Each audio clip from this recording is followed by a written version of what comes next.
තියෙන පරිසරය අපේ ජීවිතයට කෙලින්ම බලපානවා. ඒක අපේ මානසික හා ශාරීරික සෞඛ්‍යයට විතරක් නෙවෙයි අපේ සමෘද්ධියට හා සතුටට ඒ විදියටම බලපානවා. අපේ පුරාණ සම්ප්‍රදායන්ට අනුව නම් අපේ ගේ ඇතුලේ තියෙන දේවල් අපේ ශක්තිය හා වාසනාවට බලපෑම් කරනවා. මේ කියන අදහස දැන් ෆෙන්ෂුයින් වගේ සංකල්ප හරහා මිනිස්සු අතර පැතිරිලා තියෙනවා. අපේ ජීවිත වඩාත් හොඳ හා සමබර කරගන්න නම් ඒතර තියෙන අනවශ්‍ය පරණ හා නරක බලපෑම් ඇති කරන දේවල් ඉවත් කිරීම ගොඩක් වැදගත් දෙයක්. අද වීඩියෝ එකෙන් කතා කරන්නේ ඒ ගැන. ඒ විතරක් නෙවෙයි ඒක ගෙදරින් අයින් කරන එක තුළින් විතරක්ම ධනය වාසනාව වගේම හොඳ සෞඛ්‍ය සම්පන්න ජීවිතයක් ලබා ගන්න කොහොමද කියලාත් මම අද මේ වීඩියෝ එකෙන් කියලා දෙනවා. ඒ නිසා වසන්ත අපර වෙනකන් අපිට රැඳිලා ඉන්න කියලා ආත්‍රෙන් මතක් කරනවා. එක්කම ඔයාට ඕන නම් අද දවස් වගේ ජීවිතේ හොඳම දවසක් කරගන්න ලෝභ නැතුව දාගෙන මේ වීඩියෝ එකට ලයික් එකක්. එහෙම කරොත් පැය 24ක් යන කලින්ම ඔය කැමතින් විදියේ පණිවිඩයක් ආශිර්වාදයක් ඔය නොහිතන විදියට ඔයාගේ ජීවිතයට එකතු වෙවි. නෙවෙයි. මොකද මාත් එහෙමම වේවා කියලා ප්‍රාර්ථනා කරන්න. ඒ විතරකුත් නෙවෙයි. ඔයාට පුළුවන් නම් ඔයා වෙනුවෙන් පුංචි වෙලාවක් වැය කරන්න කම්මැලි නොවි කමෙන්ට් එකක් දාගෙන යමු. මේ වීඩියෝ එක ඔයාට බලන්න සලස්වපු විශ්ව ශක්තියට ස්තුති කළා. හරි. කතා ඇති. එහෙනම් අපි බලමු ධනලාභ අවහිර කරන ඉතින් තියෙන මේ මාරක අයිතමයන් මොනවද කියලා. අංක 1.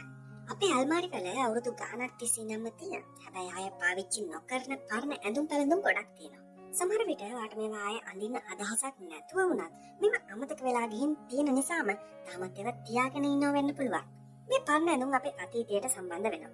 ඒ වගේම ඒ ඇතුලේ තැම්පත් වෙලා තියෙන ඒ පරණ අත්දැකීම් නිසා වෙන ගැඹුණු නරක ශක්තිය රට අපේ ජීවිතවලට නරක විදියට බලපානවා. විශේෂයෙන්ම අපේ අතීතයේ සිදුවුණු කලකිරීම, දුක් වේදනා හෝ අසතුට සිදුවීම් වලට මුහුණ දීපු කාලවල ඇඳපු ඇඳුම් වල ඒ හා සම්බන්ධ වුණු නරක ශක්තිය අනිවාර්යයෙන්ම රැඳිලා තියෙනවා. මොකද අපි එදිනෙදා අඳින ඇඳුම් වගේ මේවා කිසිම අලුත් ශක්තියකට මුහුණ දෙන්නෙත් නෑනේ. ඒක ඇඳුම් අල්මාරිය තුලම කාලයක් තිස්සෙම පවතිනවා. ඉතින් ඒ නිසා ඒ තුලින් අපේ ජීවිතයට සහ අපේ නිවස තුළ ජීවත් වෙන අපේ පවුලයට පවා මේකෙන් ඇතිවෙන නරක බලපෑමක්. අනේ ඒ නිසා තමයි අපි අඳින්නේ නැති ඇඳුම් සහ සපත්තු තියෙනවා නම් ඒවා කාටම හරි දෙන්න. එහෙම දෙන්නත් බැරි මට්ටමේ තියෙනවා නම් ඒවා ඉවත් කරලා දාන්න. දන්නවද? මේ විදිහට පරණ ඇඳුම් සහ සපත්තු ඉවත් කරන එක ඔයාට වගේ ජීවිතේ අලුත්ම අවධියකට යන්න ඉඩ සැලසෙනවා. ඒක ඔයාගේ මතක පිරිසුදු කරනවා. ඒ විතරක්ද ඒකෙන් වටිනාකමක් නැති දේවල් අතහැරලා දාන්න ඉගෙන ගන්නවා වගේම අලුත් සහ ඔයාගේ ජීවිතයට ගැලපෙන දේවල් වලට ඉඩක් හදා ගන්නවා. තවදුරටත් ඔයා විශ්වයට නිකුත් කරන්නේ හොඳ පණිවිඩයක්. අංක 2. ඔරලෝසු අපේ කාලේ මන්න උපකරණයක් විතරක්ම නෙවෙයි. ඒවා ශක්තිය ගලා යාම හා ගෙදර සම්බරතාවයේ පෙන්වන සංකේතයන් විදිහට සැලකෙනවා.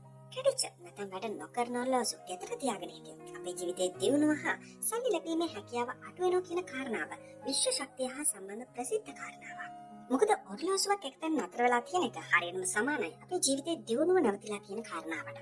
ෆෙන්ෂුයින් සම්ප්‍රදායන්ට අනුව වැඩ නොකරන ඔරලෝසු තියාගෙන ඉන්න එකෙන් අපේ මුදල් ගලා යෑමේ හැකියාව අඩු වෙනවා. ඔරලෝසු නතර වෙලා තියෙන නිසා ඒක අපේ ධනය හා සමෘද්ධියට නැවතිලා කියන එක සංකේතවත් වෙනවා. ඔය කිතල ඒ වගේ ඔරලෝසු තියෙනවා නම් ඒ වගේ ජීවිතයේ දියුණුව මනින හැකියාවට බලපෑම් කරනවා.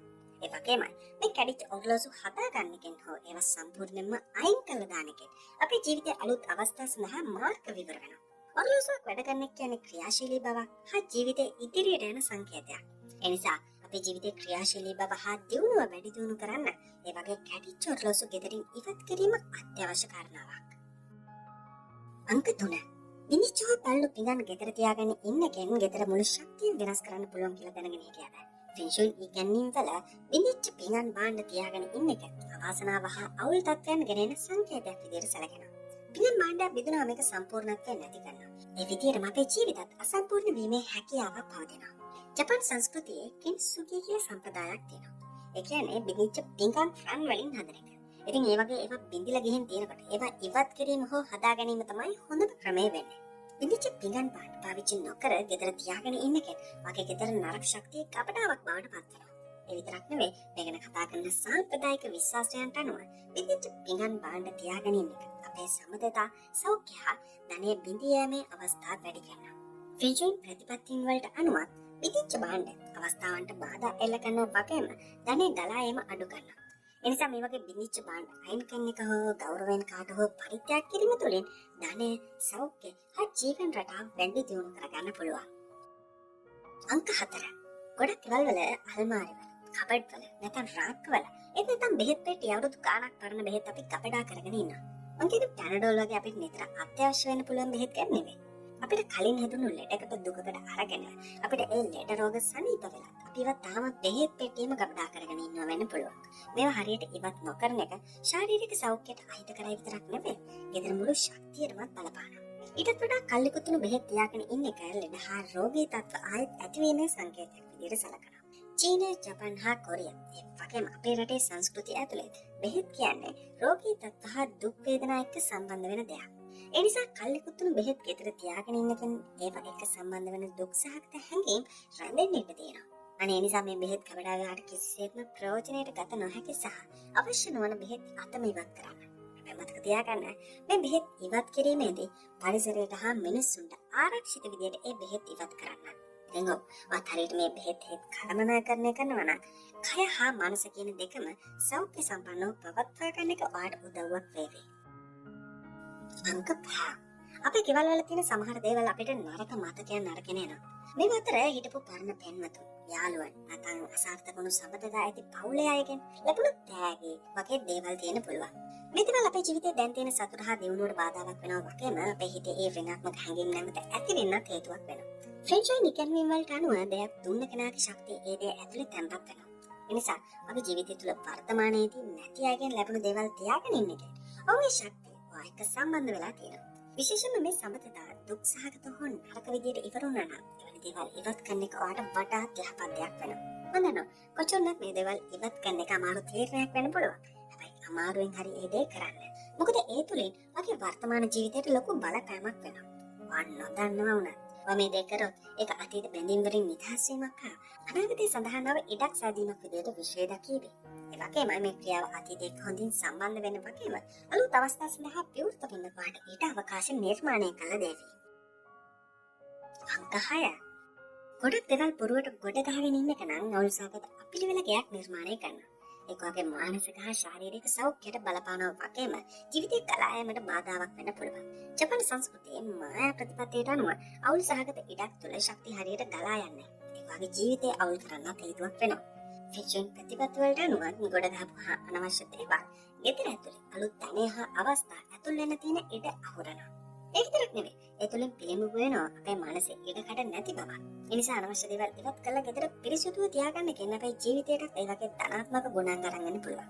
ජපානයේ ප්‍රසිද්ධ කොන්මාරි ක්‍රමය තුලිනුත් මේක පැහැදිලි කරලා තියෙනවා. ශක්තිය හරියට ගලා යන ගෙදර තුල සතුට හා හොඳ හැඟීම් ගෙන දේවල් විතරක් තියාගන්න එක වැදගත් කාරණාවක්. ඒ වගේම මේ ගෙදර තියෙන අනවශ්‍ය දේවල් අයින් කරන එක නට මානසික සුවයක් ලැබෙනවා. ඒ විතරක්ද ඒක ඔයාගේ ජීවිතේ වඩා හොඳ දේවල් ලැබෙන්න ඉඩක් විතර කරනවා. අංක 7. ආගමික හා ආධ්‍යාත්මික දේවල් ගෙදරක වැදගත් තැනක් ගන්නවා. බුදු පිළිම, හින්දු දෙවිවරු, ක්‍රිස්තියානි කුරුස හා වෙනත් ආගමික ප්‍රතිරූප අපේ විශ්වාසයන් හා ආධ්‍යාත්මිකත්වයේ පෙන්වන වැදගත් සංකේත වෙනවා. කොමුණක් මේ පූජනීය ප්‍රතිරූප හෝ දේවල් කැඩිලා හෝ හානි වෙලා තියෙනවා නම් ඒවා ඉවත් කරන එක හෝ නැවත ප්‍රතිසංස්කරණය කරන එක ඉතාම වැදගත්. හින්දු හා බෞද්ධ සම්ප්‍රදායන්ට අනුව කැඩිච්ච පූජනීය ප්‍රතිරූප තුළින් ඒවා නියෝජනය කරන දෙවිවරුන් හා ආධ්‍යාත්මික ගුරුවරුන්ගේ ශක්තිය හරියට ඔයා තුළට ලැබෙන්නේ නැහැ කියන කාරණාවත් සඳහන් වෙනවා. ඒ වගේමයි කැඩිච්ච ප්‍රතිරූප තියාගෙන ඉන්න එක ඒවා දෙන ආශිර්වාදය හා ආරක්ෂාව අඩු කරනවා කියලා විශ්වාස කරනවා. එක් සංස්කෘතින් හා ආගමික විශ්වාසයන්ට අනුව මේවා බැහැර කිරීමට තියෙන විවිධ ක්‍රම. ඉතින් ඔයාගේ විශ්වාසයන් වලට කරු කරලා ඉවත් කළ යුතු පිළිම සහ කලාකෘති ඉවත් කරන්න. නැවත ප්‍රතිනිර්මාණය කරගත හැකි පිළිම හා කලාකෘතියක් වෙනනම් ඒ දේවල් ඒ විදිහට කරන්න. දන්නවද මේ ක්‍රියාවන් ඒ පිළිම වල තියෙන දිව්‍යමය ශක්තිය ආපහු ස්වභාව ධර්මයට මුදා හැරීමේ පිළිවෙත් විදිහට සලකනවා. ගෙදර තියෙන කැඩිච්ච ආගමික ප්‍රතිරූප ගෞරවයෙන් යුක්තව අයින් කරන එක අපේ ආධ්‍යාත්මික ශක්තිය නැවත හොඳින් ලබා ගන්න අවස්ථාව ලැබෙනවා. අංක 8. ගොඩක් ගෙවල් වල ප්ලාස්ටික් බෝතල්, බඩු දාන shopping කවර, බහලුම් හා වෙනත් එකපාරක් පාවිච්චි කරලා ඉවත දාන බහලුම් ගොඩක් එකතු කරගෙන ඉන්නවා. එකතු කරන එකේ තේරුමක් නැහැ. ඒකෙන් වෙන්නේ ඒවා ගෙදර ශක්තිය ගලා යාමට බාධාවක් විදියට ක්‍රියා කරන එක විතරයි.